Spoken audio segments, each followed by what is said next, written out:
Richard Corbett, Labour MEP for Yorkshire and the Humber. This report accuses the EU of perhaps being overzealous when it comes to pesticides, banning pesticides. Is that fair?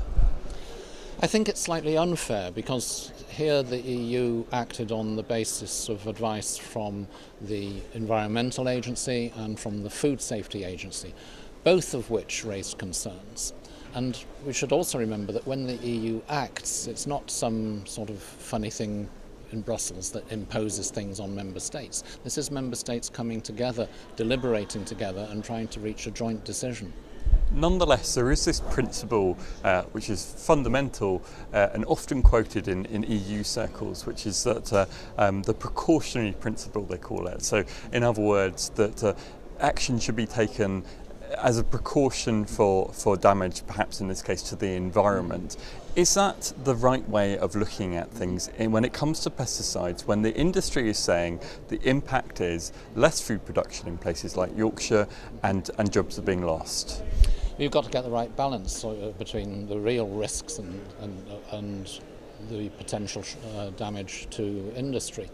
And in doing so, you've also got to think in the medium and long term, not just this year, because in effect this year can be very damaging, but it could avoid an even more catastrophic scenario further down the stream. That's why you've got to get the balance right. You say you've got to get the balance right. Do you think the EU has been getting the balance right up to now? According to this report, around half the number of pesticides or pesticide chemicals used up till 2000-ish have now been banned. So the number available to farmers is now much more restricted. The number has been going down because a lot of research has been done into what are the side effects of some of these chemicals. And just to take the example of bees, we know there's been a decline by about a third since 2007 in the number of bees. And it seems that this is caused by the use of certain chemicals. Now, what should we do in that situation? Wait and see, because if bees disappear, that's bad for the environment generally, but also farmers as well in terms of pollination and so on. Or should we be precautionary and say, it seems as though it's this chemical, let's take that out of circulation, let's look at using other chemicals or other methods of dealing with the problem and see if we can get the right balance.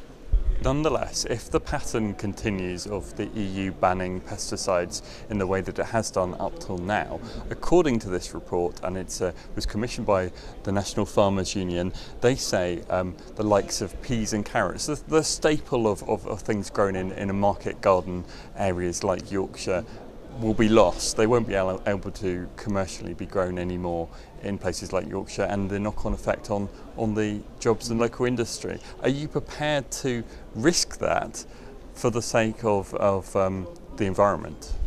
Well, if the risk to the environment is such that you'd have an even worse catastrophe if you didn't do anything about it, then yes, that is worth doing. The question always is it proportional, is it measured, is it an appropriate response, and is it the only response? And that's what we have to look into. If that's what the NFU and others are saying, then certainly it warrants looking into very seriously. But we also know that the price of not doing something can also be enormous, and we've got to get that balance right. If you take pesticides off the market, what options does it leave farmers?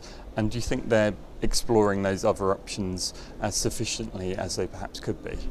Well, first, nobody's saying all pesticides should be taken off the market, but besides pesticide, there are other options, different crop rotation systems, looking at predators and of some of the things that you're trying to get rid of. There are other ways that can be explored. It's not just a simple pesticides is the only answer. It's not the only answer, but it has to be included in the range of answers. Nobody's suggesting getting rid of them entirely.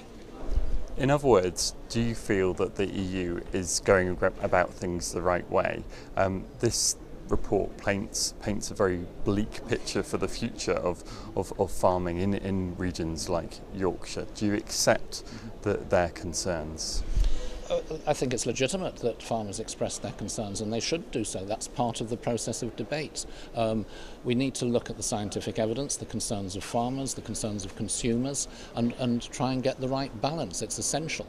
And why are we doing this at European level, by the way? Well, the National Farmers Union itself said earlier this year that we want common rules on pesticides for the common market, because if you have different rules in each country, then you're distorting the conditions of competition between farmers in what is a single market. So they themselves say it's right to address this at European level, but if we are addressing it at European level, 28 countries together with different views, different inputs, even more important to get the right balance.